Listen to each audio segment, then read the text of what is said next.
All right, folks, let's get started. Welcome back. Welcome back for our online audience, and welcome back for the folks that are here in tropical DC.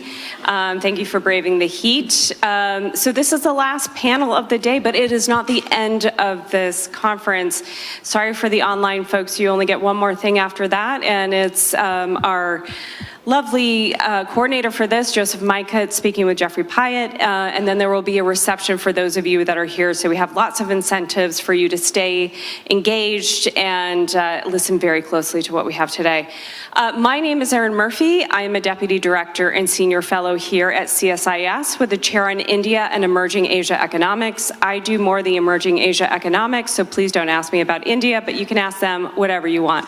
But I am joined here by an excellent panel. I'm really excited to have them here.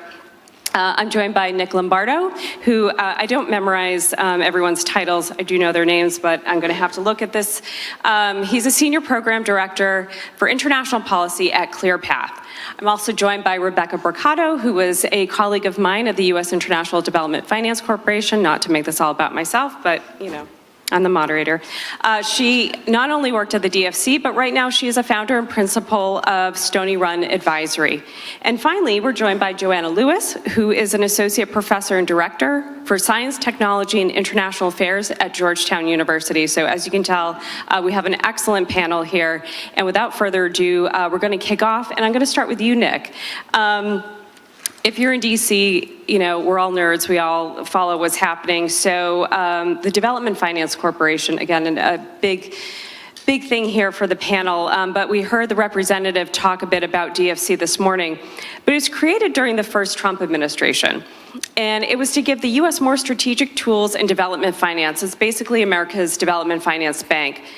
But when it comes to major energy infrastructure and projects like advanced nuclear, SMRs, or small modular reactors, although that's probably an energy crowd, you probably know what that means, LNG infrastructure, or mineral processing, do you think that DFC is built to advance these types of projects or finance these types of projects? Is it up to the task? Oh, thank you for that, Erin, and thank you to CSIS for hosting this panel and having me here. It's always like a little bit of a homecoming here as a CSIS alum myself. Yes, that should have been a key point that I made. We were just talking about the years that he was here, so we're happy to have you back. No, thank you. So if I may, maybe I could also offer a little bit of framing to that question as well, because I would like to associate myself with some of the sentiment from our first panel, saying the recognition of there not being a silver bullet to many of the issues. Thank you for saying that. Correct. So the DFC is a very important tool in the toolkit. And the question of whether it is currently positioned to fulfill its full mandate, I would say the mandate's there, not yet, and there's a huge opportunity to make sure that the DFC is positioned to be a more significant player in America's foreign policy toolkit for financing large-scale, capital-intensive energy projects and help the United States become a true global leader in energy security. So, as many of this room know, the Development Finance Corporation is up for reauthorization this fiscal year. That's a huge opportunity that Representative Kim touched on to enhance the DFC's capabilities. I'll give you three things that Congress and the administration could do. Unlock the equity financing authority, expand the DFC's country eligibility criteria to upper middle income countries so that countries like Poland, for instance, would be able to continue benefiting even as their economic growth will bring them into other income categories.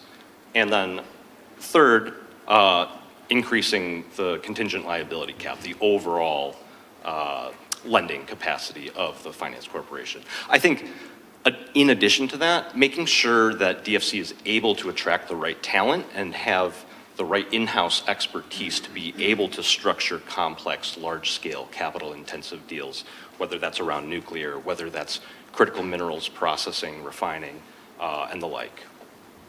Thank you for that. I mean, I think those are some great points. Right now, DFC's current cap is 60 billion, which I think the Chinese sneeze out in an afternoon, so can very easily do infrastructure projects. But it's looking at the great opportunity that we have this fall, and we should also highlight that XM is also up for reauthorization next year, but we can talk to that in a bit. Rebecca, we're going to stick to the DFC. You are an alum, as I highlighted at the top. But one thing I think that folks maybe don't understand as much about the DFC is that it's really meant to mobilize private sector capital. And it's supposed to work on investments that either exist but not really necessarily work on public sector ventures, which are mostly in the infrastructure space. So this makes things very challenging. So how do you effectively mobilize private sector capital, especially in risky markets, when there are no good deals? Or maybe, how do we find these good deals? We're all about deals these days. It's a very good question, and it's great to see you. I'm really excited. Nice to see you too. It's a great panel, but I'm particularly excited to get to see Aaron in person because it's been a couple of years since we've been able to hang out together, and really appreciate Joseph and the CSIS team for the opportunity. This is like a great pitch across the plate because it lets me talk about some of my favorite issues, which is the bottom line that if you look at the markets where DFC can and should be working, and I think many folks in this room and looking at this program virtually will understand the bottom line that there are just too few bankable deals that exist in these markets. And oftentimes, especially in the clean energy technology space, experts will tell you, and I think many of you will tell me, that there's a lot of competition for those deals. So this question becomes, how do you nest the work and the tools of investment, which for me in the US government context include most notably the DFC and XM, a little bit domestically the Defense Production Act, in this larger ecosystem of what does it mean to also prioritize the kinds of upstream grant-based investments through foreign assistance budgeting that will allow you to facilitate and get to more bankable deals down the road, right? And that's when we get to talk about foreign assistance budgets. And that's when we get to talk about what's going on at the State Department and what has happened with USAID. And I think from my perspective, it's going to be no secret that I have very strong negative feelings about what happened at the U.S. Agency for International Development, and it's shuddering. And there's a rescissions package that is sitting, I think it has passed the Senate as of us speaking, but other folks might know. There's a rescissions package that's sitting on the Hill right now that will likely pass in the next couple of days that is going to be tantamount to about $7.6 billion in cuts to foreign aid. It's a travesty. That said, we are going into a period in which you have a bunch of foreign assistance dollars that had previously in previous budgets been earmarked going into the coffers of the State Department to be used in a way that is novelly flexible.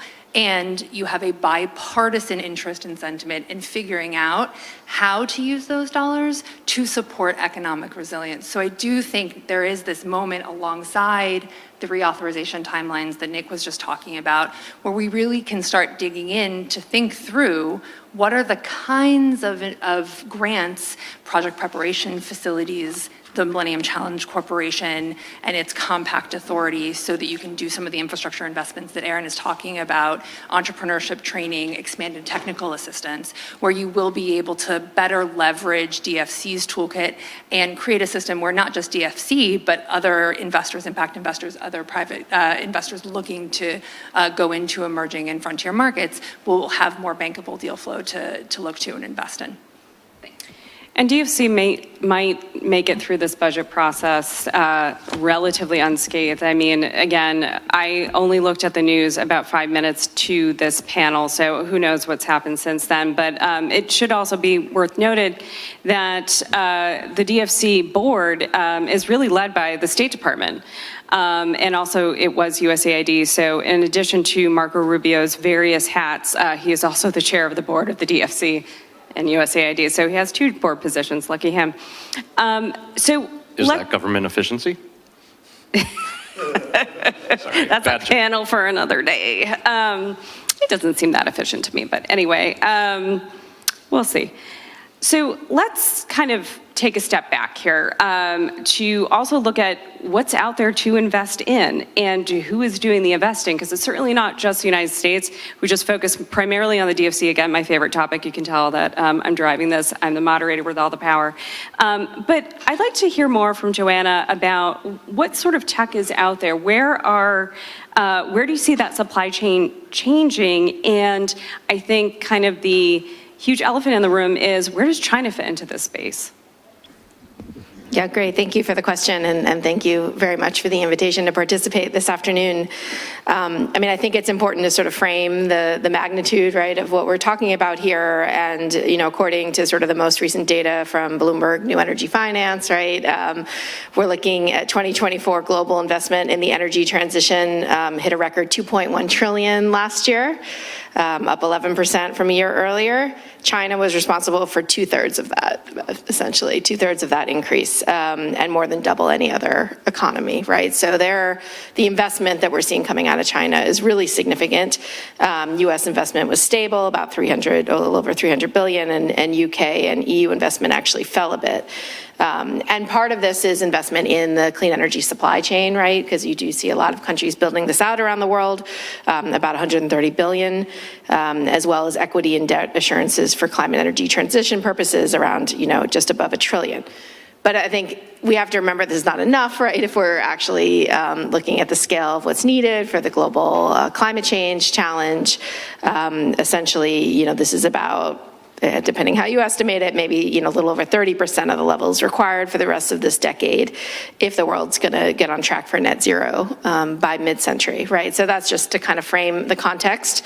I think there's a variety of things happening globally to try to bring, you know, a lot of countries want to be part of this energy transition, right? And as you all know, I'm sure in this room, China dominates the vast majority of the clean energy supply chains that pretty much every country is going to need in the low carbon transition, although this is starting to shift. I think there's a couple of drivers. I mean, one, as Erin mentioned, is the new technologies, right? And so I think when we look at the additional manufacturing scale that's going to be needed, there's actually room for a lot of countries to be building out their manufacturing capacity, both in existing clean energy technologies as well as a whole variety of new technologies. I think the challenge is how different countries can leverage this investment coming out of China. That landscape's actually shifting quite a bit. You know, we think of China as this sort of huge, you know, monolith of state-led financing for the Belt and Road Initiative and these other, you know, big projects. But we actually see a pretty big shift happening in that landscape, both, you know, a decrease in magnitude as well as a shift away from fossil energy projects. But you still don't see kind of that transition into clean energy. So I think a lot of the work I look at is sort of how new countries, right, other particularly developing emerging economies can enter these supply chains, and then what role can the United States and other governments play in helping to sort of facilitate the diversification of these supply chains. So I just want to follow up on that, because you talk about emerging economies getting into the supply chain, but also a bit on the demand. And for the U.S., at least with this administration, seems to be pulling away from the idea of solar and wind, but there still seems to be support for nuclear, geothermal, and other types of energy technology. But is there still demand elsewhere? Where are you seeing that, or not necessarily where, but is that demand still happening? It is. You know, I had a fact checker contact me the other day. I guess, you know, there was a comment made by President Trump that, you know, China's not doing much wind energy, much solar energy. You know, in fact, they installed more of both last year than, you know, the rest of the world, you know, any other country in the world, and more than they ever have in a single year. So you see huge, you know, still just really massive increases in wind and solar around most of the world. I mean, China's entry into the global supply chain, for better or for worse, did drive the cost down of these technologies, make them much more affordable to a much wider range of countries now. And so you see emerging economies, developing countries also looking to deploy these technologies. You know, when you think about sort of, you know, next generation technologies, hydrogen, other sort of advanced green industrial technologies, moving into more advanced battery technologies, advanced, you know, enhanced geothermal. These are areas where the picture is more mixed in terms of the players. You know, China's there, but it's not just China, as other countries sort of look for their competitive edge. If I could get in on that also. I would add that countries want choices, right? The demand is there. Global demand is at the highest it's ever been, and it's growing fast. At the same time, there's still roughly 750 million people around the world who lack basic access to electricity. And as Secretary Wright, I'll paraphrase, said that there's 7 billion people around the world who just aspire to what we have. And the challenge of our time is to meet that energy aspiration. The challenge is also commercial and it's strategic for America's innovators.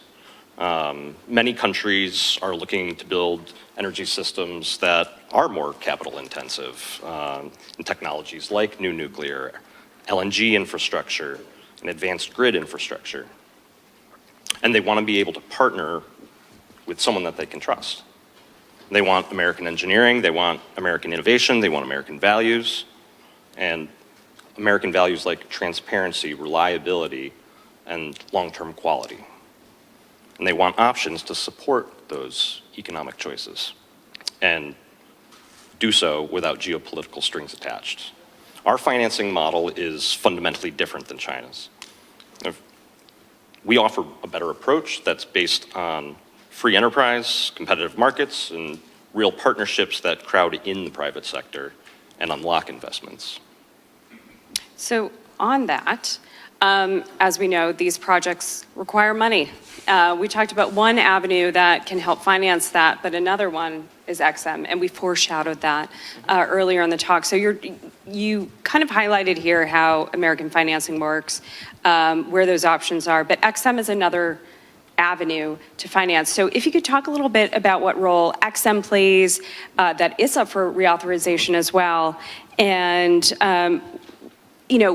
with that reauthorization, as we said with DFC, comes opportunity. So where do you think, how should Congress think about reforming XM if it needs to, or to make it more flexible, to make it more competitive, to make it easier to use? Thanks for that. Yeah, good question. XM has a clear mandate to support U.S. exporters in sectors that are in our national interest, but too often its lending rules haven't kept pace with where the world's going. Suggested reforms to XM would include modernizing overall its national interest considerations and risk tolerances in a way that U.S. companies with global supply chains can fully benefit from XM's financing capabilities. And I think one idea worth exploring would be broadening XM's China Transformational Export Program, CTEP, to explicitly include certain technologies like nuclear energy, grid infrastructure, perhaps even through the creation of a national interest account like most other export credit agencies around the world have. And on top of that, perhaps those projects that fall within the national interest account could be no longer subject to XM's default rate cap. Great. So now we've talked about two tools in the U.S. toolkit, DFC and XM, and Rebecca, you talked about some of the tools we have lost, but that are also out there. But this kind of sets up a really interesting environment that both suggests where we want to be and kind of helps underpin what an industrial policy could look like as well. And industrial policy is like the huge new buzzword, so we're going to be trendy today. So in terms of this, where does climate finance fit within all of this? Where are we going with this? What sort of tools do we have that help support what our policy is, whatever that is, and what we want to see overseas? Are there specific technologies or even in using these tools on energy that have bipartisan support? A rare thing in Washington, but it does happen. Yeah, it's a really good question, and I'm going to be super buzzy today because I'm going to say industrial policy, and then I'm also going to say economic statecraft a lot in responding to this question. Very exciting. I know, it's so exciting.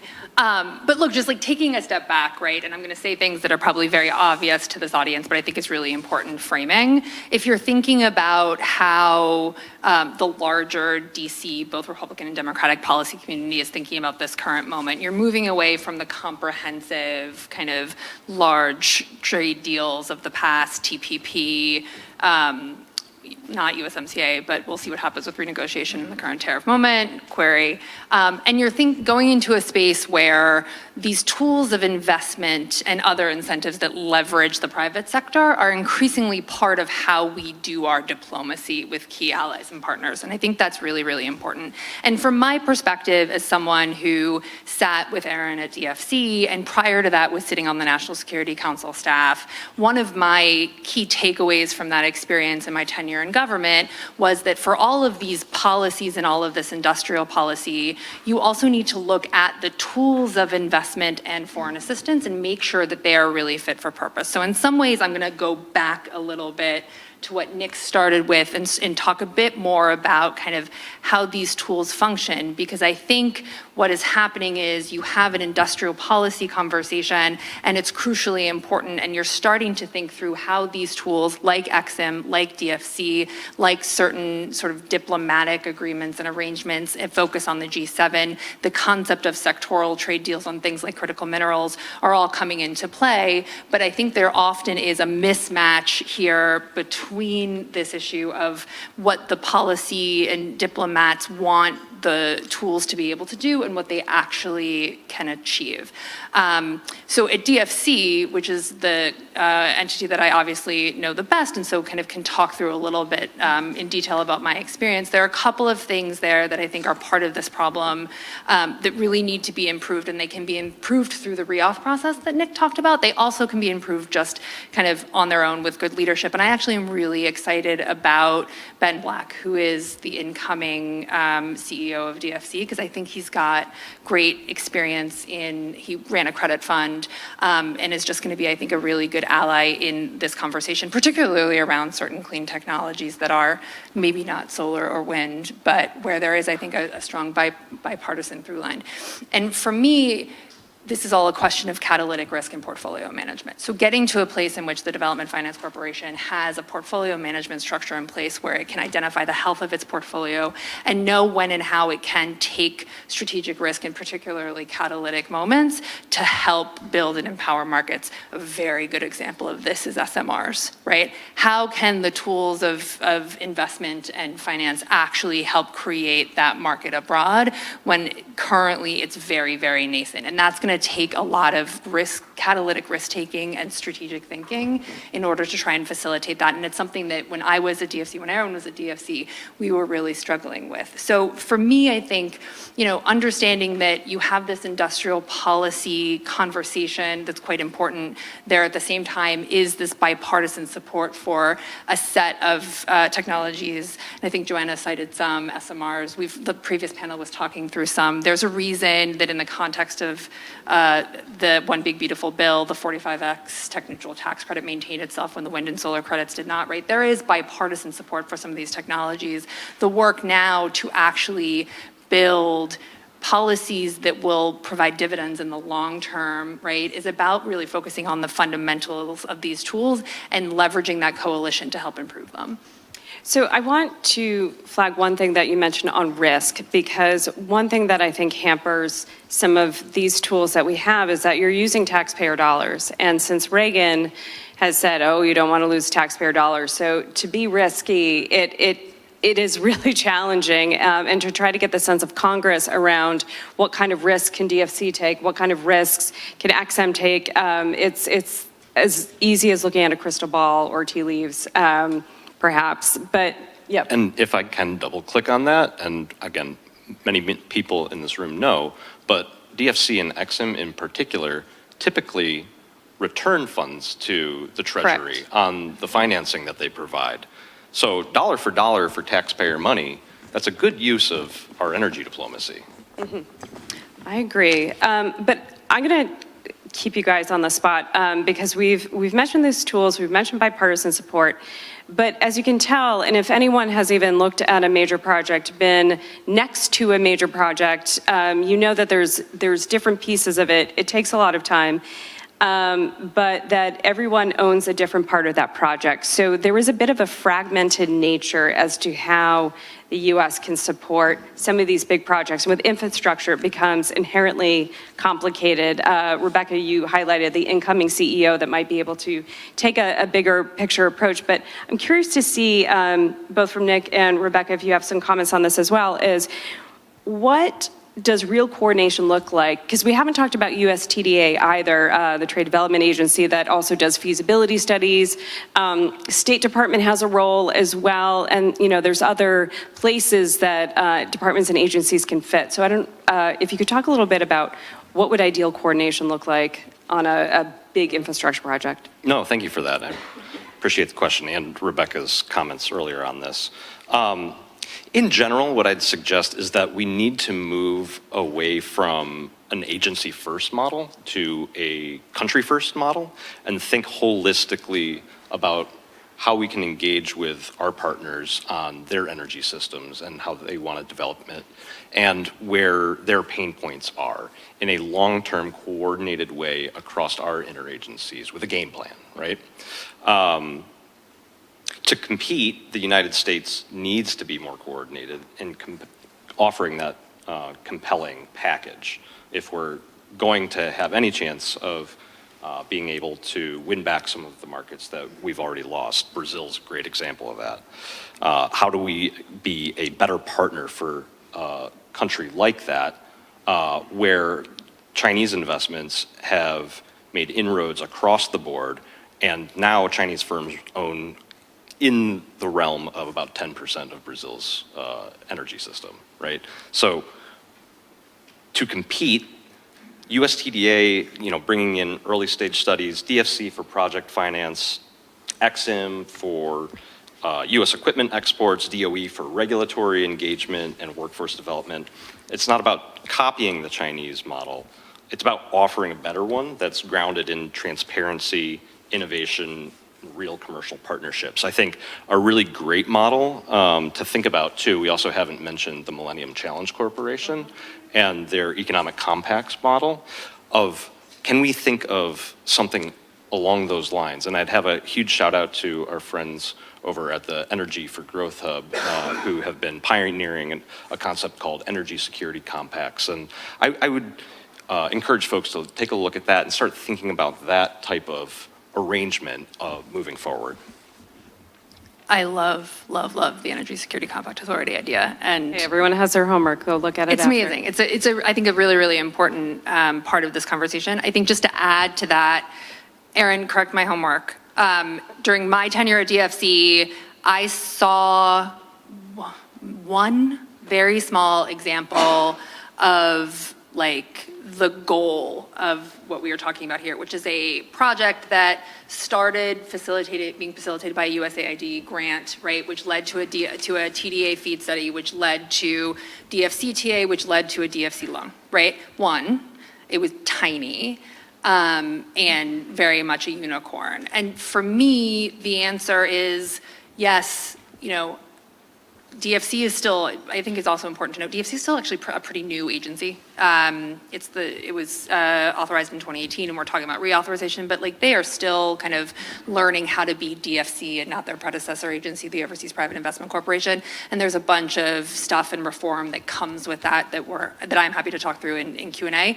But there's that work of the Washington government, but there also, I think almost more importantly, is the work in country. So how do you put people in these markets so that they really understand what's going on? And this is a point Joanna has made, and I'm going to take for the purposes of this conversation for a second, just say what works in Vietnam is not going to work in another market. And I think that's really crucially important. This is also, I think, an opportunity to say that in terms of getting expertise into the government and the government allied system, bringing people in who have both real expertise in these markets and are from them and are local is really crucial. And also folks that have a real understanding about how to structure deals and in project finance so that they can be on the ground and bring people together in order to facilitate this while also working with state and with commerce and others, I think is really important.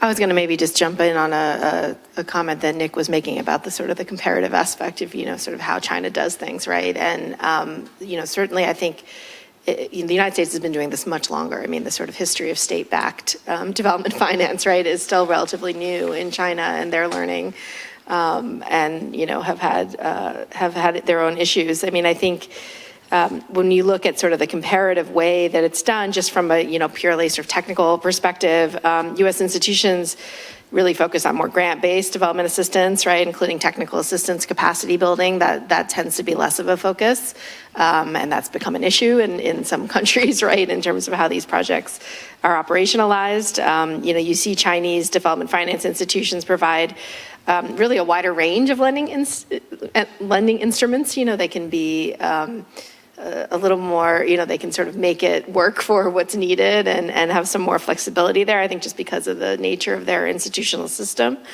I think the real thing they can do is they have an advantage, of course, in speed, scale, and in technology provision, right? Because a lot of these technologies are being made in China, and they can actually bring, in many cases, the most advanced technologies these days to the energy infrastructure projects, even if it's the most advanced coal plant in the world or, advanced solar technology, et cetera. So I think the speed is in part related to sort of the ability of Chinese DFIs to work in coordination with the ministries, but also the state-owned enterprises, right? And this gets at the sort of coordination issue, right, which I know is in a different government system works differently, right? But of course, the prevalence of the state-owned enterprises makes it a lot easier to get these things out quickly out the door, and that's really, I think, a lot of where they're competing, not even getting at sort of the overall magnitude.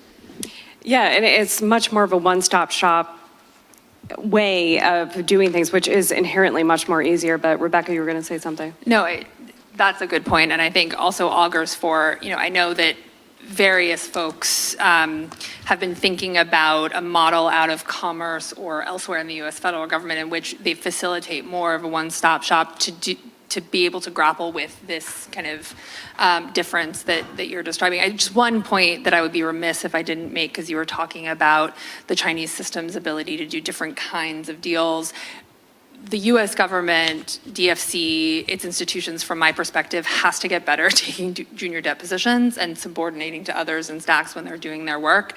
It's a crucially important, I think, part of the DFC and other institutions being able to actually play effectively in these markets and deliver the kinds of outcomes that are necessary and mobilize private capital. And right now, there's a bit in certain circles of an allergy to doing that. That has to do with just kind of the history of OPIC and DFC, and I think a need just to kind of have a better portfolio management system for the corporations so that they sort of have the data and the knowledge of when and how they can do that, so that you get to a place where, to Nick's point, you are not losing money. You are not losing money when you are thinking about these institutions, but you also are taking into account the real impact of what you are up to, and you're more amenable to subordinate under other DFIs when necessary.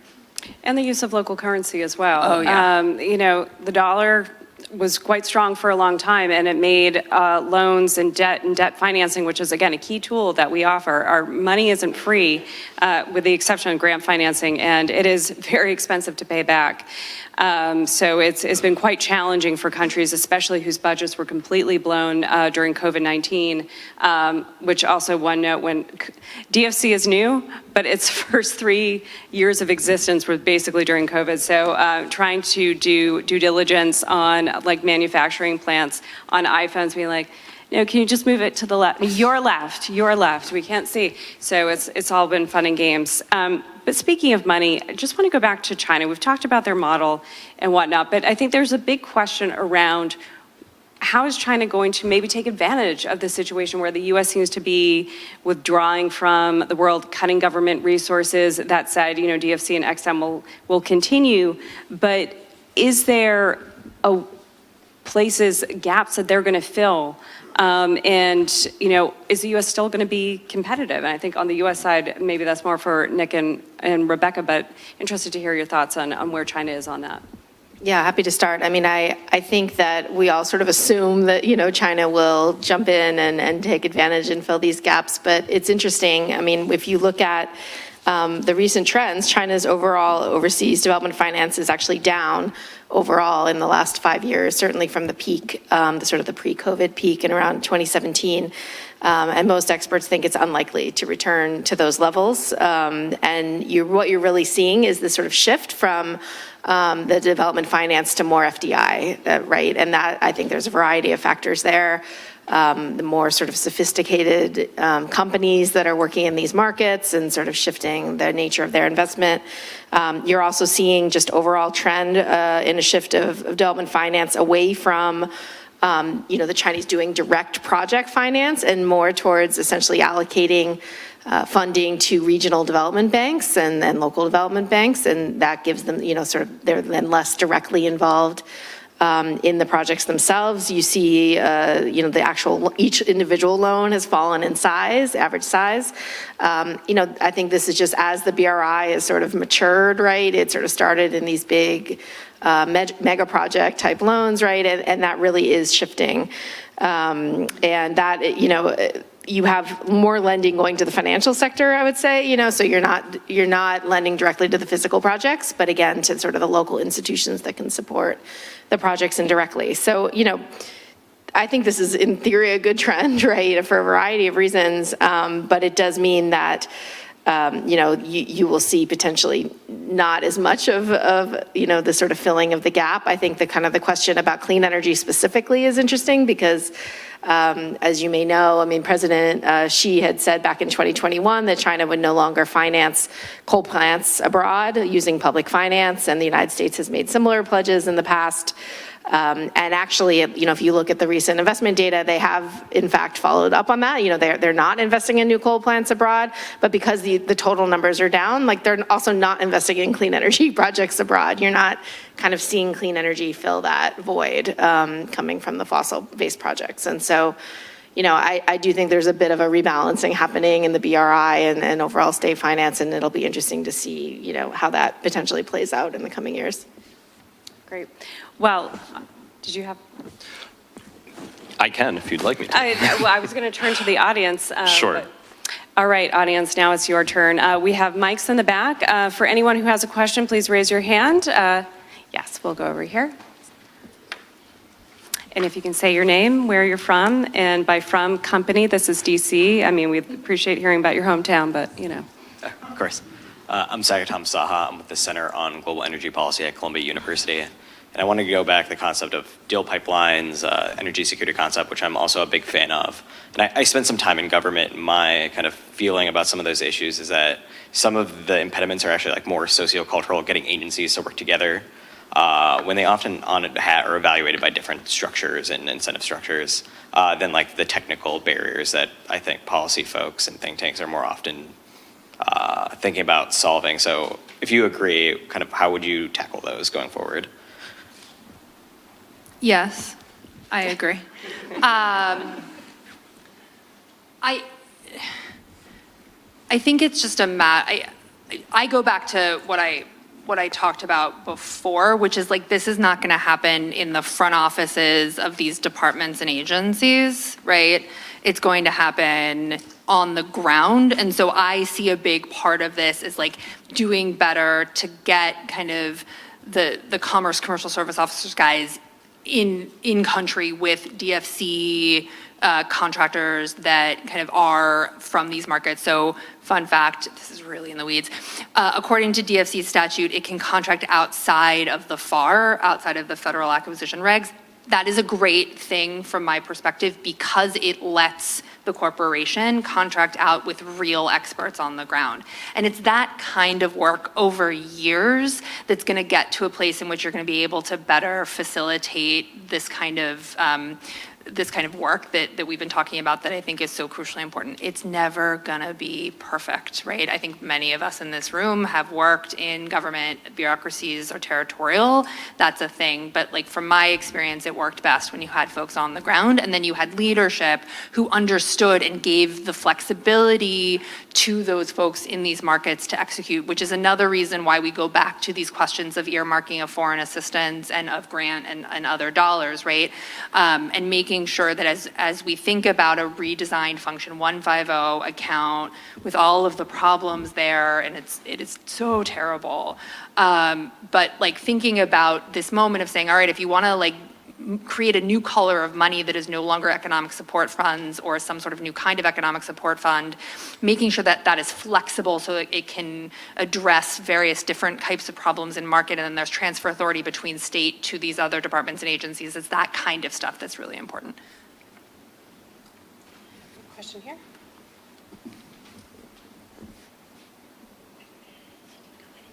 Yes, thank you. Yes, Robert Lanza from ICF. I had a question concerning a risk tolerance, going back to comment earlier in the session that taxpayer money should not be put at risk. In terms of actual, lending, you're going to have, 20 projects. You're not going to have 100% success rate. Even though you're returning money to the government, one project out of 20 or 50 or what have you is going to fail. It's inevitable. Do you have collectively a strategy for this? Because, from my experience, one project failed at DOE and that wiped out lending authority for a decade.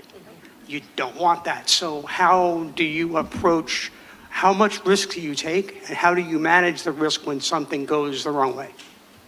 Thank you for that, if I may. No, I think more risk-taking is needed, to clarify. And Exim faces this same issue with their default rate cap set at 2%. And that's particularly a problem with highly capital-intensive projects like new nuclear, like minerals projects. And so that's why I think it would be important, whether it's through CTAP exemptions or a national interest account, or just frankly, raising or eliminating the overall default rate cap entirely, would help with that culture of risk-taking. And there is a cultural aspect to it too, and I think that's where Congress and the administration can also provide kind of the air cover to say it is okay to go forth and fulfill those dual mandates of being able to be responsible with taxpayer dollars and also perform projects that are in the national interest for security and commercial reasons. Just to build on that briefly, agree with everything Nick just said. I think it's spot on. There's an active and I think really positive debate that's ongoing on the Hill right now in the context of both DFC and Exim reauthorization, but also the Defense Production Act has to get reauthorized before the end of the year. It's a really great trifecta. It's actually a really interesting moment for all of this industrial policy, and it's a really great moment for us to be having this conversation.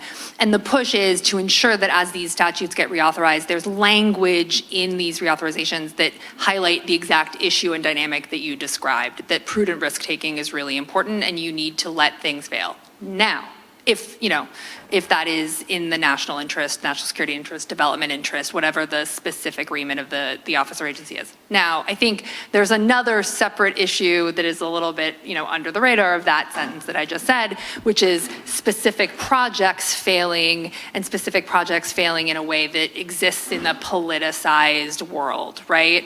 And that I think undergirds the Cylindro example, which was the example that you were, I think, maybe referencing in your commentary.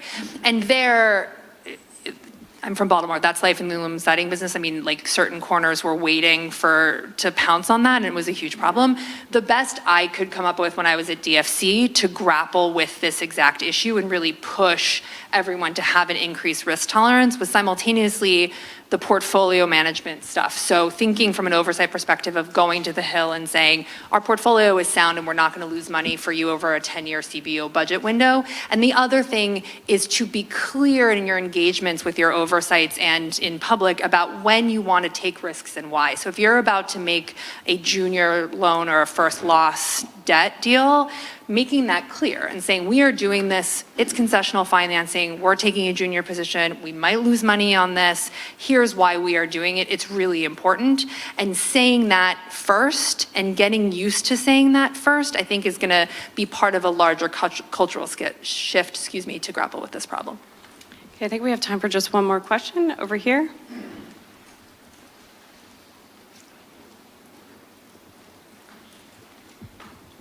Thank you so much. My name is Maya. I'm working in a think tank called African Tech Futures Lab, which is under Energy for Growth. And I have a question talking about energy finance in this context of great power competition between the US and China. If it would ever be feasible to establish investment or partnerships with partners that are not aligned with China, specifically to kind of balance this shift of power or like influence in the energy sector, or if it would be more relevant to just increase the private sector capita regardless of China. Joanna, do you want to jump in and then? Yeah, happy to start, but I'm sure others have thoughts. I mean, I think yes is the answer. There's many sort of historical models of way that we've done this in the past. I mean, triangular finance is sort of one way where, you know, there's a lot of examples of, let's take like a US development finance institution partnering with then a local or regional finance institution, and then even like a private, you know, partner that could be, you know, from a variety of angles and maybe providing the technology or providing a different aspect. All projects are sort of a marriage, right, of bringing together these different parts, but I think you can do it in a sort of geopolitically strategic way, which I think what you're getting at, right? And of course, you know, the more that you can do this in a coordinated way, you can leverage scarce resources across countries. I mean, in another world, I, you know, was sort of looking at, again, you know, from sort of a theoretical perspective, because there's a lot of complementarity in actually how China and the US do this finance in third countries, that, you know, is there a world in which you would see the US and China coordinating? I think we're not in that political reality today. But I think there's a lot of interesting lessons learned from sort of doing these coordinated and triangular models. And I think, you know, particularly again, when you're in a time of sort of scarce resources, it's worth thinking about which countries would have these sort of aligned interests, and what role, and even just sort of aligned instruments. You know, if one country can provide the risk and, you know, take a higher risk and another can't, and invest in a key emerging market where there's sort of a strategic political reason, I think it makes a lot of sense. Totally agree. And it lets me, again, state my favorite issue on, we need to be doing both of those things that you talked about, right? Both partnering with other private sector entities, partnering with MDBs, better partnering with other development finance institutions from DFC's perspective. The question is how you do that and how we can get better, and we all can get better at using our tools in that partnership. For DFC, that means being more transparent about its underwriting criteria and being more ready and amenable to subordinating to other DFIs and other MDBs in these stacks, which they traditionally have not done. So I think that's a big part of it. We worked really hard when Aaron and I were at DFC to increase our ability to work in particular with the Inter-American Development Bank and IDB Invest, because, and Nick alluded to this in his laydown, it is very hard for DFC to do work in the Western Hemisphere for a variety of decidedly esoteric reasons about its statute, but we spent a lot of time thinking about how we can share pipelines, share diligencing with other MDBs and DFIs, and I think that is starting to bear fruit, but we really can only grow that, and it's going to be a really important part of this grand strategy conversation. Just to give you my favorite example of, I think, the dynamic that you are describing here, one of my favorite deals that I got to work on when I was at DFC, and you worked on it too, was Project Dove, which was a DFC political risk insurance wrapper around a deal with Export Finance Australia and JBIC, which is the Japanese DFI, to ensure that the ICT infrastructure in Papua New Guinea and 5 other Pacific Island nations was not going to get bought out by Huawei, right? So like really interesting developmental deal, giving people access to connectivity who didn't have it, and also had like a real, I think, grand strategy, you know, US-China competition narrative as well. So those exist, we just got to do more of it. If I could also just pick up on what Representative Kim said earlier too, thinking about arrangements of countries that are our closest partners and allies. She mentioned the Quad. Secretary Rubio recently met with his Quad counterparts from Australia, Japan, and India, and launched a new critical minerals initiative, and thinking about how we can formulate more arrangements along those lines to be able to execute on projects that are of co-benefit. Right, and the Quad has an infrastructure partnership as well wrapped up into that. So there's a lot of opportunities out there. Folks, we are at time, so there's going to be a couple of minutes break while they rearrange the stage. So please stick around. We got more exciting content for you and a reception. Sorry, online folks. But please join me in thanking this wonderful panel for all their insights.